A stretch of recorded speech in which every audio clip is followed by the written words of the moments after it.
Hello, another week, another episode of Dragoncast. I'm your host, Jamie East, alongside my erstwhile, can I call you an imp?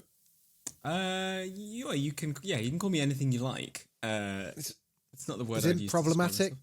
Is it? Well, we're talking about season 1, episode 1, Game of Thrones, and my imp, Chris Mandle. I'll change it later on. You'll become the Hound at some point. Chris, how you doing, Chris? I'm very well, thank you. Yeah, I am your stoic northern second in command. See, I went with Ned Stark. I went with who am I on the show? Yeah, but that would make me Robert Baratheon, and I'm not down with that. But you're the king, aren't you? I'm very close to. I've got gout. I'm surrounded by prostitutes. I've got, it's not a good look. Fathered several children that are unaccounted for at the moment. It's not a good look. It's not a good look. Yeah. Anyway, welcome. This is kind of post House of the Dragon episodes of Dragoncast. As last week's episode explained, what we're doing in this week's episode is we are doing a rewatch of season 1, episode 1 of Game of Thrones. Winter is coming. That'll be coming up in a bit. Did a bit of a Twitter Spaces on it last night, which I think went very well. Had a fair few people getting involved, leaving comments and asking to speak. We'll play some excerpts from that. Just off the top of things, though, how did you find going back? Was it an enjoyable experience? How many times have you rewatched Thrones in total? In total, only. I actually haven't watched the final season again, just because by that point you're one of them.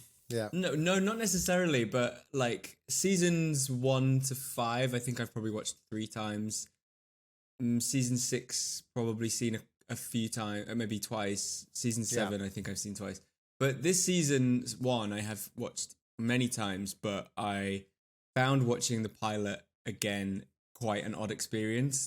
Because firstly, it is inexpensive. It's safe to say they were not spending 10 million an episode as they are now on House of the Dragon. Exactly. And also Jaime Lannister's costume was very Camden Market.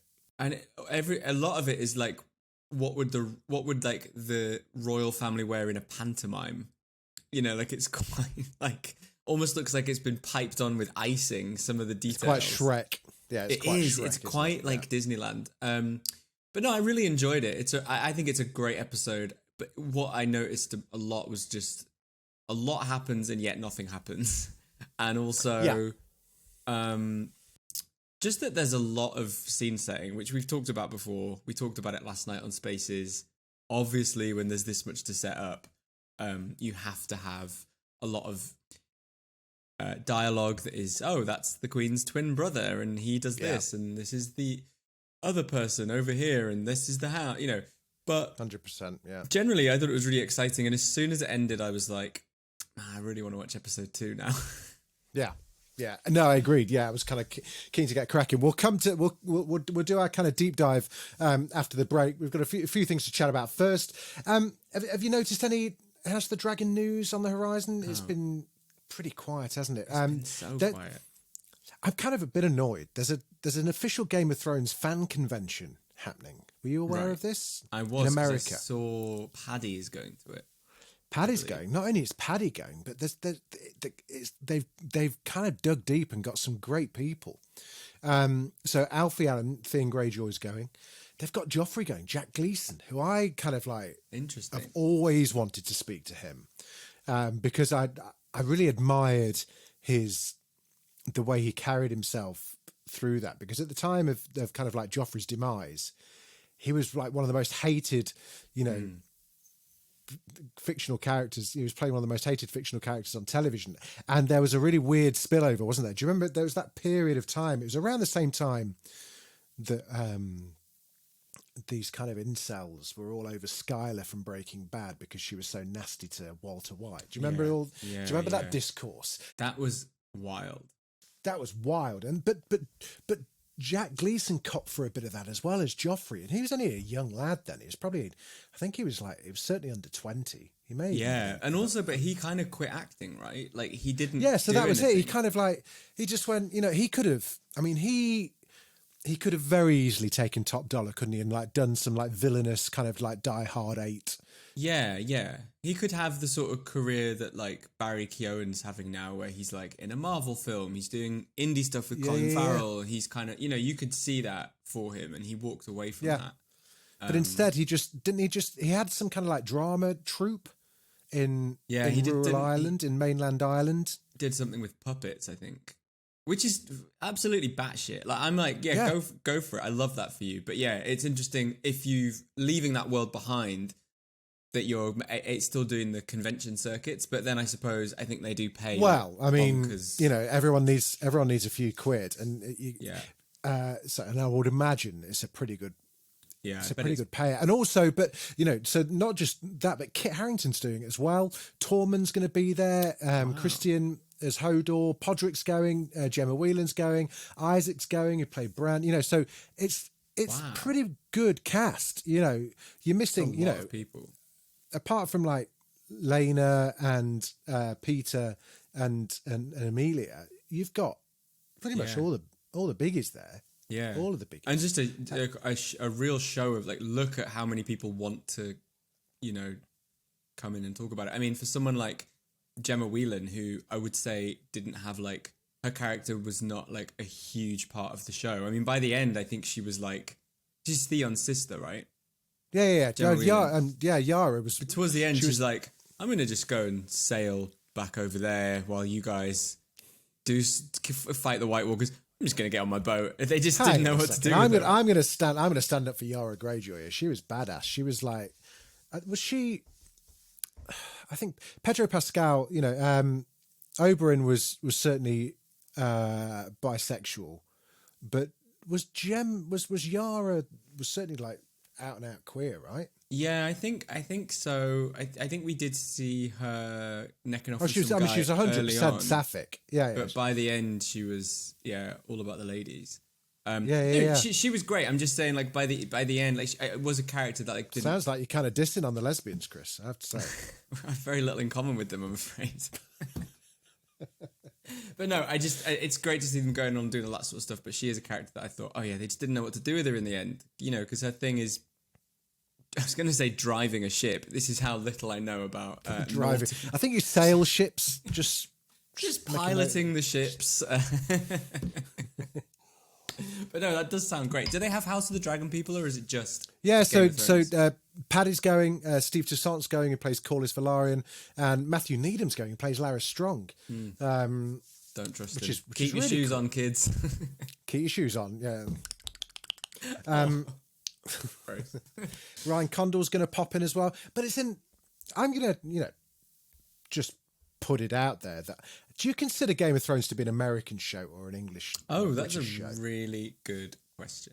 Because whenever and I'm certainly not dissing HBO or any of the vast talent on the production crew, but Game of Thrones to me feels like a British show, which is why like when the official podcast, which is very, very good, by the way, not as good as Dragoncast, but in its own way, I always find it weird that it's Americans hosting it. Maybe that's just because I've been in Thronecast land for too long, but I genuinely in my heart feel that Game of Thrones is British. Yeah, I do too, because actually I can't think of many, bar Dinklage, I can't think of many American actors who play British in it. No, that's true. Everyone has. Nicolau was Dutch. Yeah. Christian was Irish. But yeah, who else? Apart from Dinklage, that seems to be the only. I'm gonna have to have a look. I'm sure we can't be right. Jason Momoa, but he doesn't really count. He was Game of Thrones cast. Let's have a look through the cast. Yeah, let's have a look. Okay, so Amelia British, Sophie British, Kit British, Maisie British, Jason American, Hawaiian rather. Sorry. Yeah. Lena British, Natalie Dormer British, Dinklage American, Rose Leslie British, Richard Madden, is he Scottish? Scottish. He's British. Natalie Emmanuel British, Hannah Waddingham British. Pedro, is he? I'm gonna have to do a bit of a look and see where Pedro is from. Chilean and American.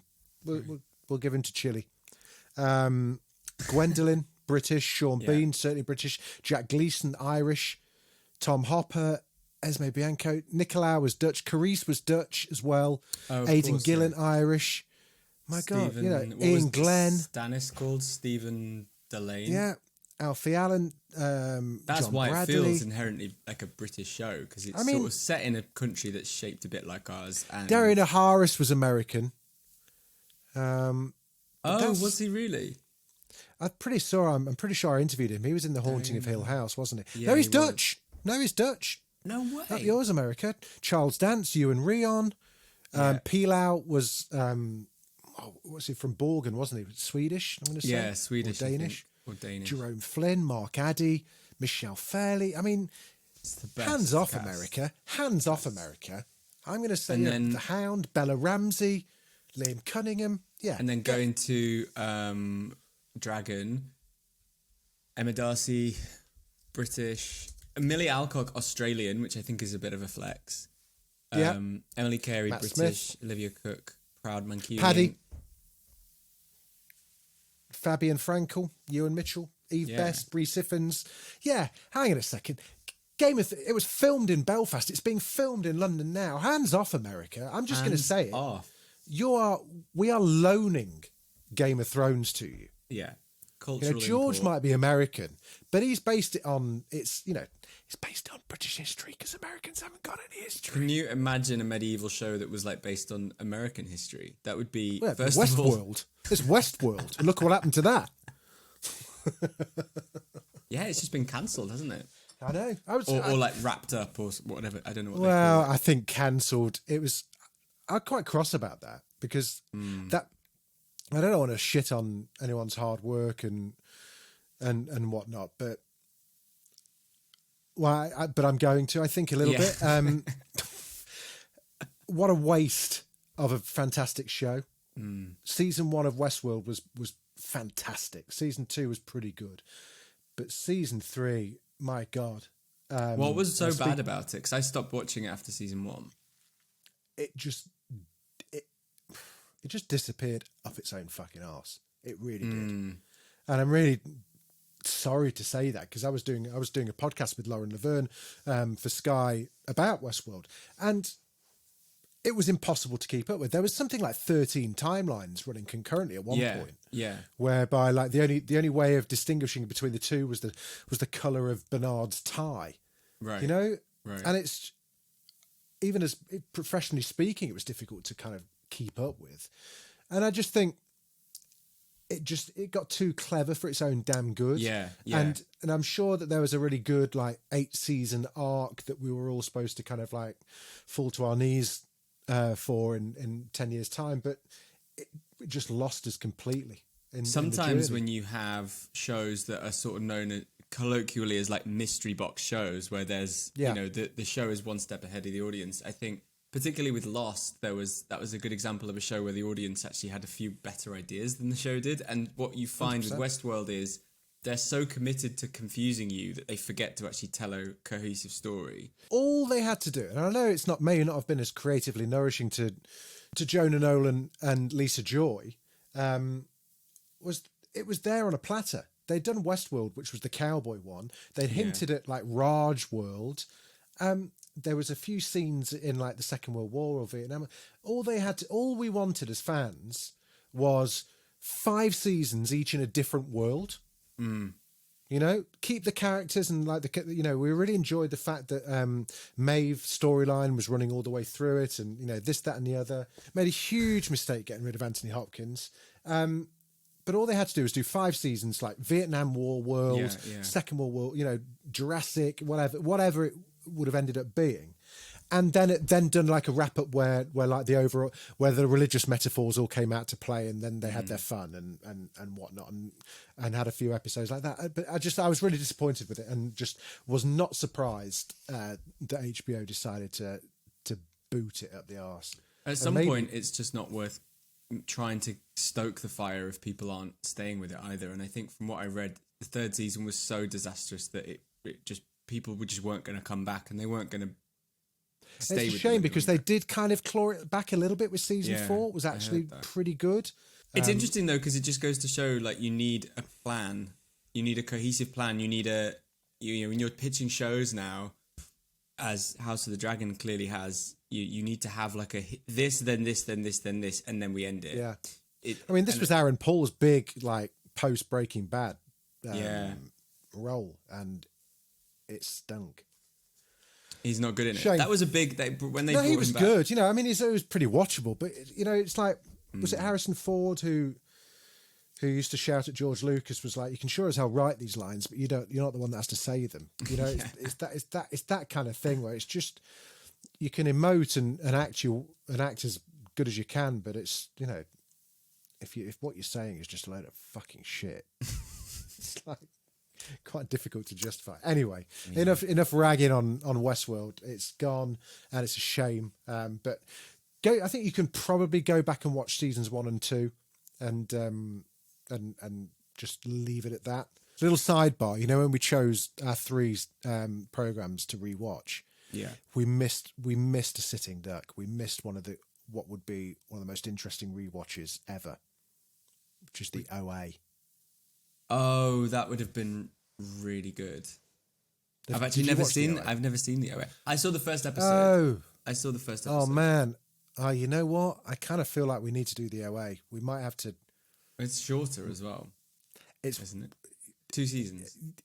2 seasons, very controversially as well. Yeah, well, that was this. I remember distinctly when Netflix cancelled it. I was still cross about it. I was working in Netflix when it happened. I was livid. This was when Netflix wasn't really in the business of cancelling stuff unless it was dreadful, and this was a cult, beloved show that they sort of just didn't see a way through. But that's actually worth. And the way that it ends as well is just, it's one of the most batshit season finales I've ever seen in my life. Like, just insane. I kind of feel like we might need to have a chat offline and work out, because you're right, it's only like 16 eps. We could do one of those a week. It might be quite. And I reckon, in fact, people leave comments on Twitter or YouTube. Let us know if you've actually watched the OA, because if Netflix are right, hardly anyone watched it, which is why they cancelled it. So I'd be really interested to know if anyone's watched it and if anyone would be interested in that. But I was thinking about that the other day. It was just like, shit, I'd love to watch that again. What a great show. It's time to get stuck into it, actually. So this is the first of our rewatches, if you don't know what we're talking about.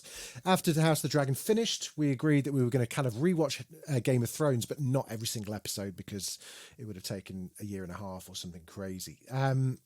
So what we are instead doing is asking you, the listeners, to choose which 3 episodes we will rewatch from each season. And this is the first of those. We're going to be doing season 1, episode 1, Winter is Coming. We're going to be doing season 1, episode 4, Cripples, Bastards and Broken Things. And then we're going to do season 1, episode 9, Baelor, over the next concurrent weeks. Mm-hmm. But if it's been a while since you watched season 1, episode 1 of Game of Thrones, fear not, because our sister podcast previously on does little micro catch-ups and recaps of every single episode of Game of Thrones. We're going to play it right now. If you know what we're talking about, just skip ahead about 5 minutes and we'll see you in a second. We are in Westeros, a continent set to the west of the known world. Other continents exist and become relevant later on, although most of the story is set here. First of all, we saw 3 Rangers of the Night's Watch, a military group that guard the wall, which in itself is a 300-mile-long structure that separates the wildlings of the north from the rest of the continent. These Rangers came across some White Walkers, which are humanoid ice creatures believed by most people to be a myth, along with some Whites. Whites are zombies the White Walkers have reanimated, one of their special skills. 2 of the Rangers got killed, but one managed to escape to bring news of the encounter to Lord Stark, Warden of the North, who executes him for fleeing his post, not believing his story.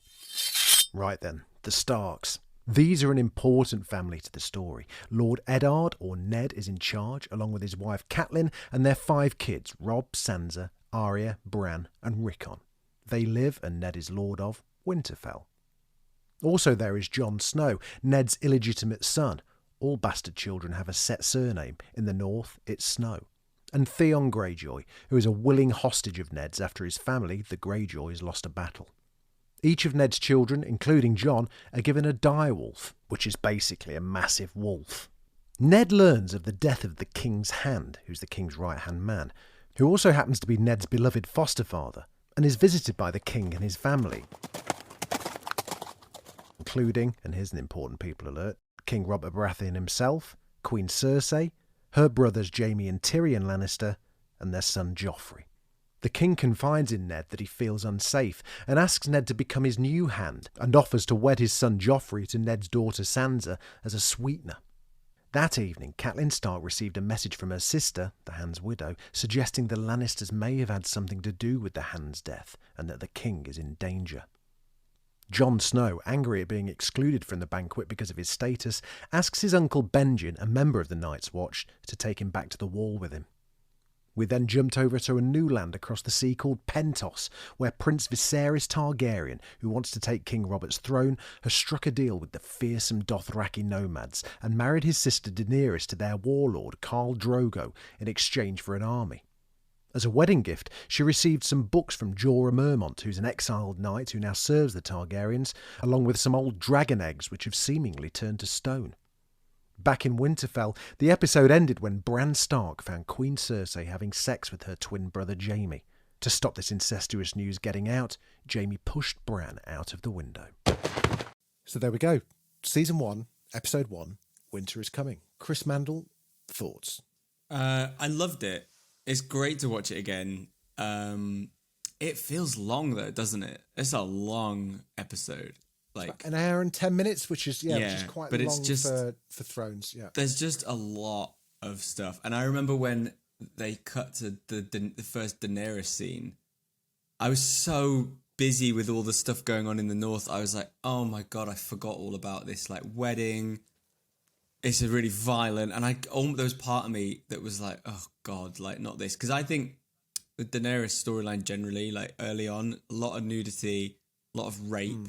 A lot of getting slapped around. Like, it's not really like a laugh a minute. No. It's quite hard to watch because... It felt problematic watching. And House of the Dragon has done so much to, like, erase some of the poor treatment of women on the show. Obviously, they have intimacy coordinators now, and not suggesting that there is any concern in some of those scenes, but you just watch it and you feel like, oh, this feels old in a lot of ways. I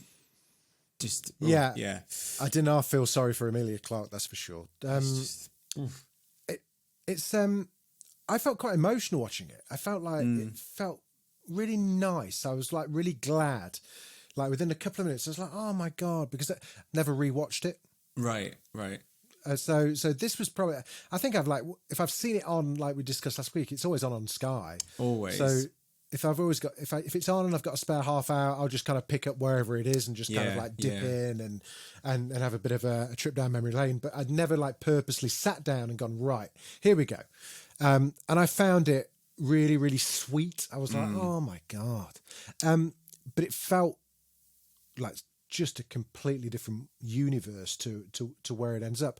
And like we say, no budget. I think they certainly must have re-recorded the theme tune later on, because yes, it's different, isn't it? It's different. The theme tune felt very low key. Like the orchestra was not as big. Yeah, you know, it didn't have the same. And even the titles, obviously, the titles ended up being some of the best titles ever made. They had the same kind of theory, the clockwork and the model and the kind of like the drone kind of sweeps through Winterfell, but done on like a Commodore 64. It does look different, the intro. It looks a little bit cheaper and a little bit less mappy, I thought. It looked like it was sort of done, a little bit differently. Well, we discussed this in the Twitter Spaces. It felt to me like it rushed. It kind of like it just didn't feel finished, you know? Yes, and that sounds... And like the grading of it and the costumes to the hair, that it felt like it was about a month's worth of meetings short, where people have gone, do we like Jaime Lannister? Because we've really made him look like the prince in Shrek 2. You know, it's that kind of... So much like the prince in Shrek 2. It's so true. They look silly. They look quite silly. The curtains, and it did. And I have to say... And you know what? Someone made a really, really good point on Twitter. And this was Bruce Man of Bronze put this on Twitter, saying do we think that the pilot would have been picked up without any of the White Walker scenes? Because I think that without that, it came across as just another medieval period drama. Oh, interesting. That's a really good point. That is a really good question. I think it's we should talk about the fact it opens with the White Walker sort of attack and that young lad before the credits, which I don't know if we ever got. I don't know if we ever got a cold open. They did do them later, but I mean, for it to sort of put you in one space, and then we talked the other episode, last week's episode, that the White Walkers don't really come in a real way for quite a long time. I mean, I think it got kind of picked up because they knew that there was like lots of books and there was a lot. But I think when you look at it at face value, I guess what that comment is sort of alluding to is that there's not a lot of dynamism. There's a lot of like, oh, something might be happening. John Aaron maybe got murdered, but we don't know who that person is. And he's obviously dead by the time the show starts. A lot of the drama is tied to dead people. And it's very hard to get a sense of that interiority with those people while they're dead. And they didn't do a great job of fleshing out that relationship or what even the role of a Hand of the King was, because that was just like, I don't really know what that. I don't really understand what that is. He'll be the second most powerful person in the kingdom, but I'm like, what kingdom? Like, how big is the kingdom? Are you not in your kingdom? The broader strokes are quite hard to get a grasp on, and a lot of the like, I'm the Warden of the North, I execute people who leave the wall. You're like, okay, seems a bit harsh because he seems genuinely quite stressed. He's trying to tell you something really important. It's like, why don't you just ask him what he's talking about? Yeah, exactly. There's a really good. What I really like though is when Bran says, to his father, he saw White Walkers. He says he saw White Walkers, and Ned says they've not been seen for thousands of years. And Bran says, so he's lying then. And Ned's like, It's quite funny because Ned's like, well, I'm not calling him a liar, but I did just chop his head off. Yeah, exactly. But I thought there was, to your point, I thought there was some really sweet moments. Obviously, this is the only episode ever where the whole Stark family are together. And I love the feast where Arya's throwing food, Sansa's trying to impress Cersei.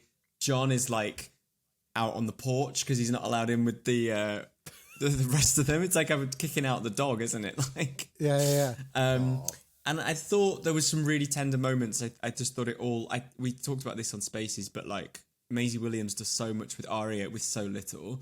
Sansa does quite a lot. Sophie Turner does so much with Sansa throughout saying very little. And yeah, I think there's a real. Even I think Jon is great. I keep calling them by their character names. Kit Harington is great as Jon. Yeah, it's amazing how we look back and there was a lot of talk as the seasons went on about, oh my God, how the characters are formed and this, that, and the other. But it's 90% there already, isn't it? And I said to you, there was like a great 30-second montage or kind of like tracking shot where it's like a 30 seconds of footage where you saw Sansa doing a bit of needlework, and you saw Arya kind of being a tomboy and kind of pouting because she was being asked to do something or other, and Jon was being a noble soldier, and Robin, they were teaching Bran how to shoot an arrow, but he couldn't, and in those moments, without, and hardly any of them said anything, all of their fully formed characters that we would then go and enjoy over the next decade were all there straight away. It was great. But I'd completely forgot that that's the only episode where all of the Stark family are together at one point. That's made me really sad. It is really sad. And I think, honestly, my naive self, when I first watched it, I thought, oh yeah, they will get back together. They will all see each other. But I can't remember quite how it is in the second episode, but I'm fairly sure. Well, Ned's gone now, hasn't he? Didn't Ned? Well, they start hunting at the end of the episode when Bran has his fall. And I think at the start of the next episode, they're leaving. But I think maybe they're there. Maybe they're there together at the beginning of the next one then, because I'm sure. Yeah, I don't know. Or maybe Jon's left with. Benjen. Jon has to give Arya her sword. He has to give her needle. But I don't think Bran and Catelyn. Oh, I don't think they interact with the rest of them in the next episode, because I think Bran is in his coma by this point. But anyway, right, it's just really interesting because the family is permanently split apart from this point, and they never really reunite again until the very end. I saw a really funny fan theory online though, on one of the Wikipedia pages for the episode, which is that when Robert is meeting the Starks, any character that he makes physical contact with dies in the show. So Ned, Catelyn, Rickon, and Rob. Nah, because he picked up Arya and took her away in the feast. No, Robert. When he was greeting them at Winterfell, they're all lined up, right? Oh, I thought you meant Robb Stark. Sorry. No, sorry. So Robb Baratheon, the king, meets the Starks. Yeah. And each of the characters that he physically touches dies in the show. And the ones that he doesn't touch are Bran, Jon, Arya, Sansa, and they all survive. And so during the show, there was this theory that there was this like curse. Robert had, it was this sort of curse, and literally they were doomed as soon as he touched them. Which is, I just thought was really funny. But it's obviously just one of those things that it just happened to happen with the footage they used. Yeah. That the characters that he didn't touch will survive on the show. That's very cool. Absolutely very wild. Cool. But yeah, there's loads of amazing moments that I think, one of them that I really like is the finding the direwolves and finding the dead stag. You know, that is symbolic. That's a great moment. As I mentioned on the Twitter Spaces, little fun fact for you, that dead stag was a real dead stag. It was not like a prosthetic stag. I'll put up a photo. In fact, I'll put it up on Twitter actually.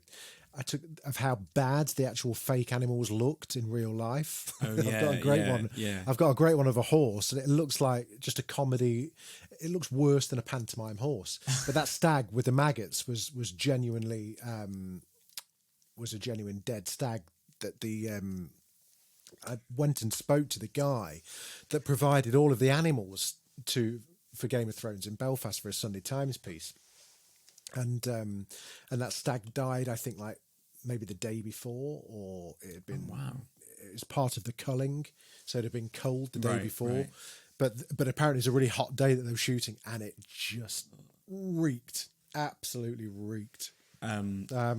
I went to that scene where they find the direwolves. Was shot in Tollymore Forest near Castle Ward. Yeah, that's where my mates got married. Is it really? Oh yeah, that's on that where that kind of little road is in that forest bit. They got married on that exact spot. Beautiful wood, beautiful place, and then Castle Ward obviously is where they film Winterfell in season 1. Just particularly that bit where they're doing the archery, you can see just beyond the low wall all the trees. You know, they literally shot it in a car park. It was basically like the size of a car park. And then I think going on to season 2, I think they built a set. Yeah, like a big, a big warehouse. They started to spend a bit. But you can see, like, because it is supposed to be this huge castle, and then you go and you see them doing the archery, and it's just there's like a wall like that high. You're like, who's that keeping out? But yeah, the really interesting thing I sort of didn't catch maybe on previous watches, but just that direwolves, which are the sigils of the Stark, they don't normally come south of the wall. I didn't notice that as well as that the first time, like an omen of what's going on. But just that idea that the northern, sort of animal ventures further south, dies in a collision with a stag, which is exactly what happens to Ned and Robert. he ventures south, and it kills him. He dies from it. It's so good, and just the sort of symbolism in it is just really interesting. I think. It's all there. Really it's all there that it's a doomed. And I think, they do use animals really significantly on this show and in the books as well. It's a real warning, I think, that bad times are ahead. But it's a... Not a shot wasted. Not a shot wasted. That is correct. I did think in some scenes, I thought we talked about this on Spaces, but the King's Landing stuff, Cersei and Jaime John Aaron's sort of funeral or sort of embalming or whatever it is, the dubbing on it is dreadful. It's really, honestly, if you told me it was translated from like Spanish, I would believe you. There was a moment where someone had, I think Sophie Turner had to kind of like record another shot. It was, that's Jaime Lannister. Yeah. It was just like, but there's no shot of her lips moving. It's just while she's looking over here. So there's quite a lot of that. They'd obviously recorded it and then gone back and gone, oh, hang on a sec, we don't know who he is. Yeah. What I'm interested in though is, Cersei and Jaime talk about John Arryn, like, what did he know when he died? To to sort of emphasize the idea that there is this kind of murder mystery element driving season 1, but it also feels like a bit of like 5 minutes that you could have introduced that elsewhere. Like we get the letter from Catelyn's sister saying, "I fled the capital. My husband was murdered. He's poisoned." It's just funny that you have to go all the way to King's Landing. I think it doesn't help the episode feel really dense and quite sort of bloated almost in places. True. But you have to establish those things. Sorry. Some good foreshadowing though. There was a really good moment where when the royal entourage arrived at Winterfell, where Arya, there's just a nice shot of Arya really examining the hound. Like a couple, I just like, oh my God, yeah, the life they've both got to come is just like the journey those two are going to go on is just like incredible. Yeah. And then she's got a warrior's helmet on, sort of ostensibly clowning around, but like she doesn't want her braided hair. She just hates it. That's not her. Yeah. She's kind of put a helmet on to sort of cover it up, I suppose. But and then, like you say, do you think it was made? Do you think? I always bang on about how it was coloured and brightly lit and quite badly lit and just looked weird. Do you think that was a conscious choice that they knew that over a period, like how the Matrix is always, everything's like a different shade of green, like all the costumes and the colouring is all given a green whenever they're in the Matrix, like subconsciously. Do you think there was a conversation where it's just like, well, season 1, slightly more jolly because no one really knows what's to come. But by the time we get to E.g. Hardhome, it looks borderline monochrome and there's that kind of weird dust, that kind of ash effect that everything had. Because it just felt, it feels quite swashbuckly. I think I actually got what we talked about, the Lannisters looking a bit silly earlier in the episode, but I think they tried very early to costume the Northerners and the Southerners differently. And I think they probably just overdid it a bit because the Northerners all wear quite like furs essentially, and the Southerners wear quite ornate clothing. And I just think like in some ways it got taken a bit too far. To your other point about how bleak it gets later, I think once they're in like active war and that there is a war on, I think most characters wear a little bit more armor and a bit more plating. Because you literally can't just go for a jaunt to behead someone who left a nice sword. You'd have to be protected. And so it's probably factored it. That's probably an element of it, but I think they really tried to distinguish how people would have their hair and how people would. I think I remember in the books. I haven't read the books. I've only read the books all the way through once, but I think I'm right in saying that the Sansa and Arya's hair is done in a way that they have it done in the South to sort of endear them to the Queen. Is like a sort of so we don't look so foreign to you. One other interesting thing is in the books, Catelyn is the one that is like, you should go south and take the job because you need to go down there. It's a good move. Whereas in this episode, she sort of is like, oh, don't leave me. Wow. Like she's a bit of a wet blanket, unfortunately. I think that's more television, isn't it? Kind of like tug on the heartstrings, make it, Yeah, I think so. Amazing. But she's the one that says we should get betrothed. We should get Sansa betrothed. It's good for the family. Like she's quite political in the books, which I think is missing in the show. And then, like we say, about 2/3 of the way in, we get the rug pulled from under our feet, and we end up in some searing hot kind of land, meeting the Targaryens. Who, I really enjoyed Robert Baratheon's like, not all of them. Very good moment. That was a really nice line. It was like, okay, it's one of the few times where it was signposted in a nice way. It was like, these are important people. Mm-hmm. And I enjoyed the opening scene with Viserys and Daenerys a lot. I think post House of the Dragon, the Targaryens make a lot more sense to me. I always found their kind of weird sense of certainly Viserys's weird sense of historical entitlement to be a bit kind of like, fucking hell, mate, come on. The Lannisters are kings. Just the Lannisters, the Baratheons are on the throne. Deal with it, mate. But now that we had a glimpse of the Targaryen Empire before, his character makes a lot more sense, and actually his mannerisms were really Targaryen. Yeah, There was, you know, I know that. You know, he was very Aemond, very kind of, actually a lot better than I remembered. Yes. I think he kind of stuck out like a sore thumb the first time I watched it. I just thought he was a bit of a dick. Yeah. It was actually, he felt just like a Targaryen. And the way he dresses is echoed in House of the Dragon. It's very similar palette. It's really, really smart. They had one thing that we'd never seen before and hadn't picked up on, and I don't think we saw much later on. They had their own version of the kind of like, you know, the Lannister pin. With the hand of the king pin. Yeah, he did. Daenerys and Viserys were wearing these amazing kind of like triple-headed dragon brooches that just looked brilliant, looked really, really good. Yeah. But for me, it was a tricky Targaryen narrative through this one, because it was just so, it's pretty clearly problematic. I'm not quite sure how, apart from less nudity, which was unnecessary. Yeah, you know, you can't really justify any of it, to be honest. Especially the kind of see-through negligee that even when she was clothed, they forced Daenerys to put on. Ridiculous, yeah. Also, Daenerys doesn't say a lot this episode. She just sort of has to bite her lip and whimper quite a lot, and it is ridiculous when she becomes essentially like the antagonist and the protagonist of this whole show. Just how little she has to do in this episode. And in the next episode, where actually the whole thing that turns Daenerys around is where she learns how to go on top.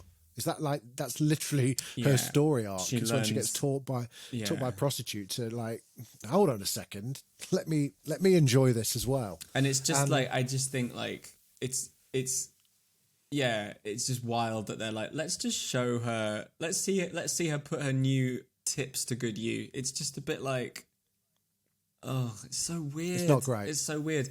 But how else? I mean, all of that is, I'm presuming, clearly in the books. It is, and unfortunately, you know, no shade to our friend George, but it is like, you know, a lot of detail about, you know, her swollen breasts and all this kind of thing. Like, it's so laid on so thick. Like, no wonder it takes him so long to write these things, because he's probably cracking one out after he's done a chapter. It's really... I'll delete that. Please come on the podcast, George. No, but But some episodes, there's some bits where like bowel movements are described with like several paragraphs. Like, it's a lot. Wow. Okay. Fair enough. But yeah, I find the Targaryen storyline this season is quite hard. It's quite linear compared to all the machinations going on in Westeros, and it is. I mean, there's some brilliant moments, and it ends beautifully. But I think it's quite hard, even rewatching it, to conflate what's going on there with what's going on up north. What's going on? You know, there's a lot, and I think, there are something like 36 characters in this episode. Yeah, and that's. Quick note on the. Did you get a little shiver when you saw the dragon eggs for the first time? I did. I was trying to sort of pass like what the status is of those. So they are petrified, kind of fossilized. They're fossilized from the Shadowlands. From the Shadowlands of Ashai, which is actually where Melisandre is from. Yeah. And this is east of Volantis. It's where a lot of dark magic. It's weird. It's sort of lots of sulfur, and it's kind of crazy. So presumably a dragon from before the Doom of Valyria laid them, and they were petrified, and they've just been sort of. I don't think anyone knows that there's a chance they can hatch. There's a genuine feeling. No, they're kind of like trinkets. They're gift shop trinkets, aren't they? Really? Yeah, that's what they're seeing. Yeah. And they don't. You know, they look like stones. They don't look like. Yeah, dragon eggs that we've seen in House of the Dragon at all. No. But yeah, kind of, it's like, oh yes, I loved that bit. Also, there was the books that Jorah. I enjoyed seeing Jorah again. Yeah. It felt like I forgot he was in this episode. I thought he came in later for some reason. And he gave her as a wedding gift like history books, which was I think was a bit of foreshadowing, because otherwise it'd be kind of like, how is this meek girl going to learn about all of the other lands and all of the other people? She's clearly been kept as almost like a concubine for so long. so here's the knowledge that you need to go on and become Daenerys Stormborn, first of your name. Nice hearing the word Khaleesi for the first time as well. It was and also the birth of Jason Momoa as a universal sex symbol was born from that episode, which is weird because he's a pretty nasty shit. Yeah, he didn't really do anything, does he? No, it's quite a strange. It's so interesting. As a character, he doesn't have a lot to him. He dies quite pathetically from an infection. And they obviously have a sort of bond. He die? So, what was the? Sorry to interrupt. What was the? There was a drama, wasn't there, about his death where Daenerys attacked the witch that was trying to save him. Yeah, so she makes a bargain with a witch to try and save his life, and she stops him from dying, but he is like brain dead. And and then it also causes Daenerys to lose her baby. That was it. And so she sacrifices the witch, burns her alive on the funeral pyre. And I think, again, that's kind of what causes... that's the fire that causes the dragons to come. Essentially, yeah. I mean, they don't really go as far as to explain a lot about it, but the birth of magic and the birth of dragons seem very interconnected. And that also seems connected to the White Walkers in some way. There's sort of two things in balance, so you can't have one without the other. It's sort of not really explained, and I think it's part of this idea that she is this sort of prophet or this deity that is born again, because no one is quite sure. It shouldn't have happened. Even what we know from House of the Dragon, no one has 3 dragons. That's just really greedy. And yet she has 3. She's birthed them, and that's why she constantly calls herself their mother. But I think a lot of that, I think the Daenerys stuff gets really good in season 3, but I think it's there out of necessity for now. And I just loved all the stuff with Ned and Robert Baratheon. There's something actually in this episode, I don't know if you caught this, that they haven't seen each other for 9 years. That's how long Robert's been on the throne. So it's not that long, but it's not that long since they got rid of the Targaryens 9 years ago. That's not that long at all. That means Rob would be alive at that point. Rob would be, a young infant because he's about 15 or something. It puts Rob Stark is he's supposed to be about 15. Yeah. I know. But okay, I had no idea. 9 years since they got rid of the Mad King. What was the line? There was a line in there. Was it Catelyn that said it to Ned? Your father and brother rode south once on a king's command. Yeah. And he said that was a different time and a different king. What was that referring to? So that was the Mad King. That was the Mad King. He summoned all of the lords of the different kingdoms to swear fealty to him, and he, I think he burned them both alive. So it's Ned's father and Ned's brother were burnt alive by the Mad King. Yeah, and Ned's brother. So Catelyn was betrothed to Ned's brother, and he was murdered. So she sort of got stuck with Ned, and had never met him when they got married. But also the reason that Robert and Ned are so close with Jon Arryn is that when they were younger, they went to sort of serve as wards for Jon Arryn at the Vale. And so he became like a father figure to them because their dads weren't around. And Jon Arryn didn't have kids at that point because he hadn't married Lysa Arryn. So he's like a surrogate father. And I think, again, like it's not really... It's hard to process the loss of Jon Arryn when we don't really know that much about him. That's what I mean. It was quite such an important first domino. Yeah. That kind of just got really overlooked. I think if they were doing it now, I think we'd have a time jump. I think we'd see a lot of this. I think we'd see a bit of Jon Arryn. I think we'd see Lysa Arryn running away from the capital. I think we'd see a bit more, but I think this is following the books very faithfully at this point. Yeah. And what you can do in the books, because every chapter is narrated by someone, it goes, Jon Arryn's dead, and it goes, Ned couldn't believe it. this is the man who da da da da da. That's hard to do on television, Right. and so there's a lot of exposition is lost. But these guys are like the generation after the generation that sort of died in the war. Each Sunday evening, before we record the episode, we go onto Twitter, do a Twitter Spaces, and invite you, the listeners, to come on and have your say about the episodes that we listen to. And last night we had some good interaction with a couple of you, and here is what went down. I think one of the things that really struck me when I watched it back is that you really get a feel now for the kind of the downfall of the Targaryen family, having seen it all in all its grandeur in House of the Dragon. And seeing them at their very peak, and then going into episode 1 of Thrones, where there's just the two of them that remain, kind of, and they're squirreled away on the one from Robert Baratheon's assassins and stuff like that. And you really get a feel for how the dynasty kind of went from being all conquering to something that was really quite pathetic in the end. In that first episode, anyway, before Daenerys kind of had the resurgence. But yeah, that was kind of one of the key things that I took from it was. You really have a newfound appreciation for just how far they fell. The episode starts off really with the White Walkers is the first thing we see. So when you first think that's going to be the whole of that series, that's what I was expecting to come. Then obviously it goes away for most of the first of the series. But watching it back, you sort of think, oh, they look different for a start anyway. And then there was a lot more... I was expecting that didn't come until much later on. Thank you so much to those guys that got involved. The next one will be this Sunday, which will be the 20th of, that's right, isn't it? 20th of November. Yeah. At 7:30 p.m. UK time. So do pop on to the Twitter account at Dragoncast_pod and get involved there. We'll look ahead as we get a bit further into it. We might live stream an episode on YouTube, for instance, and invite you guys on there in some way. That might be quite cool to do.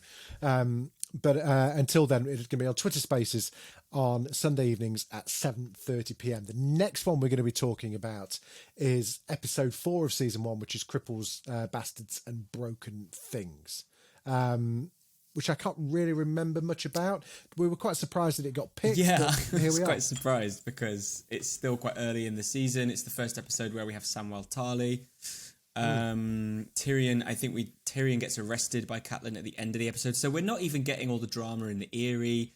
We're not getting... I thought the episode where Viserys is killed with all the molten gold might get in there. Yeah, the Golden Crown. I actually thought the finale might get in there as well, because that's a really, a really good episode. But yeah, excited to get into it, and really it is excited. what it is. Yeah, really intrigued. This is our Boaty McBoatface episode where the public shows what the public chose. We should find out what the worst rated episode. It's probably one from the final season, but what the worst rated episode on Rotten Tomatoes is. Let's find that out now. The worst rated episode of Game of Thrones according to Rotten Tomatoes anyway, is season 8, correct? Episode 6. The last episode. The Iron Throne. The last episode. Is that the last episode? It is, isn't it? Yeah. I mean, it's which pretty bad. I imagine we'll watch that at some point. Well, I think with season 8, I think there's so many episodes to get into that I'm sort of wondering if we do a whole season 8. Season. I'm up for that. 6 episodes. I mean, they're all quite, big. It's important. Yeah. Although, you look at the ratings, there's a lot of season 8 shit posting going on. But if you take out season 8, which I think slightly unfairly treated a lot of them, season 5, episode 6 got 54%. 54, when your lowest rated episode is still on 47%, that's not bad going. Season 5, episode 6, you know which one that is? You know why that's the... That is... the synopsis of it is Arya begins training, Jorah and Tyrion encounter slavers, Trystane and Myrcella make plans, Jaime and Bronn reach their destination. What's it called? Unbowed, Unbent, Unbroken. It is Sansa's wedding night to Ramsay Bolton, and it is the one with the... It's the one. It's that one. With the rape. Yeah. And I think that is a necessary a necessary sort of pile on, because I mean, I had to. So I was reviewing that at the time. I was reviewing Game of Thrones for The Week, the American magazine, and I watched it at 2 a.m. because I had a deadline in the US. I had to file, Sunday night their time, and I watched it, and I was like, I need an hour to process how I feel about this, and I needed to do the copy in much less time, and just thinking, because everyone's asleep. Game of Thrones wasn't quite at the point where everyone was watching it in the middle of the night in the UK. Yeah. And I remember thinking, this is gonna like blow up. This is gonna be unbearable. Yeah. And rightly so. And I mean, it was. I was doing Dragoncast at the time, and it fucking kicked off. to say, it absolutely kicked off. Just such a good example of like, do you know what? We don't need to see every instance of sexual violence on this show. Should we say? I'll tell you what might be interesting is like over the years, certain critics have like risen to the fore as like being, I guess, kind of definitive voices on Thrones. It'd be interesting to their full review of the season 1, episode 1. Alan Sepinwall, who like talks a lot about Game of Thrones stuff. His quote was, "I was only occasionally confused and never outright lost." That's pretty damning with faint praise, really, isn't it? Much of that's to the credit of the fine actors on display. James Ponewazak from Time magazine said, and there you have your pilot, a very different one from many first episodes, even on HBO, in that it didn't so much tell a single story or establish symmetries amongst the subplots. Rather, it just set a very large table. Good piece of writing there, James. And he is now a TV critic at the New York Times, James is. Yeah, very good. There we go. Look, we've managed to squeeze an hour out of season 1, episode 1 of Game of Thrones. The future is looking good. Any comments? Anything we missed? Do put it in the comments either below, or let us know at Twitter at Dragoncast_pod, or email dragoncast@daftdoris.com. Now, Chris, the Americans, it's the elephant in the room. It's the 75 episode elephant in the room. I watched 2 episodes this week. How many did you watch? Only 1. It's been a really busy week. It's clear that we have bitten off more than we can chew in many respects. So what are you thinking? We've got 2 choices. Yeah. We either just plow on regardless and pick it up next week. Yeah. But I think 4 episodes to watch in a week is a lot. And it's a struggle. Yeah. It feels like work, and I don't think either of us want it to feel like work, because it takes away the joy of watching a great show, because I do think it's going to be a great show. I think you're right. So we either do 2 episodes at a time, which is going to take a long time, or we choose something else. I think we should do the OA. Should we do the OA? Yeah, I think the Americans makes more sense once we don't have the Thrones rewatch on our slate. Okay. Because actually, I was looking at my calendar, and I don't know if anyone listening uses one. They're great. But yeah, Thrones is gonna take up a lot of our time.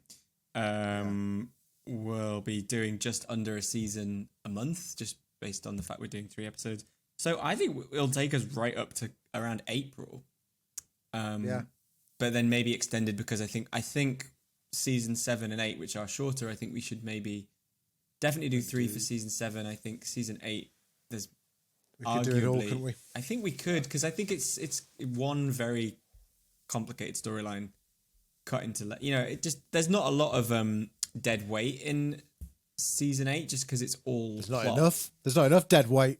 Yeah. Do you know what? That season both of them, they would have been so good if they were 10 seasons. Spread it out a bit. There's I know we're sort of done talking about Game of Thrones, but there's an amazing detail in this episode where Cersei says, "We've been traveling from King's Landing to Winterfell for a month." And I'm like, Jon Snow could make that trip in about 3 hours, actually, in later seasons, because he does. Just rocks up. Yeah, but I imagine that one thing you could say is that as they are the royal traveling party, maybe they're stopping off at a few places, checking in with a few liege lords, Yeah, maybe, or maybe they just hadn't sorted their shit out and worked out things like that. They Yeah, didn't realise how much they'd be hopping around towards the end. yeah, exactly. Great episode, though. Okay, right. So, shock horror. Apologies to anyone. I don't think anyone's started watching The Americans on our account, but if you have, do apologise. I don't think you'll be disappointed though, because I suspect a lot of you haven't watched the OA. Yeah. And I think everybody should. And I'm really excited that you haven't watched it at all, Chris. I know bits about it, very broad strokes.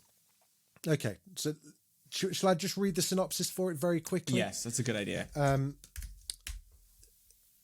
So this is good old Wikipedia. Thank you very much. So it's in two parts. There's part 1 and part 2. Each one only has 8 episodes in each season or part. So, and it's very root. It's just an American mystery drama. It's very supernatural. It's very sci-fi. There's bits of fantasy. It's quite meta. It's quite what the fuck. It focuses on a character called Prairie Johnson, who is an adopted woman who resurfaces 7 years after going missing. And interestingly enough, the reason it's slightly kind of like a bit of a what the fuck moment is that when she comes back, everyone's like, what's gone on? She's like, what do you mean? She's like, well, you're not blind anymore. She used to be blind. So it's and that's your first kind of like mic drop moment where you think, what the hell is going on here? Not going to tell you any more about it. Okay. You don't. It's made. It's pretty much the comes from the brain of Britt Marling and Zal Batmangiel, who they've collaborated on a whole ton of stuff together, and it's their baby. They showrunners. She stars in it. She is the formerly blind girl, Britt Marling, right? Correct.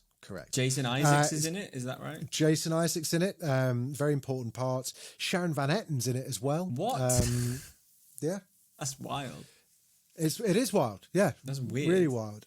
And I loved it with all my heart. It's mental, and I can't wait for everyone to watch it. So join me and Chris next week on Monday, where we will be watching and dissecting episode 1 of part 1 of the OA. It's on Netflix. Go and seek it out, please, because I think you will love it.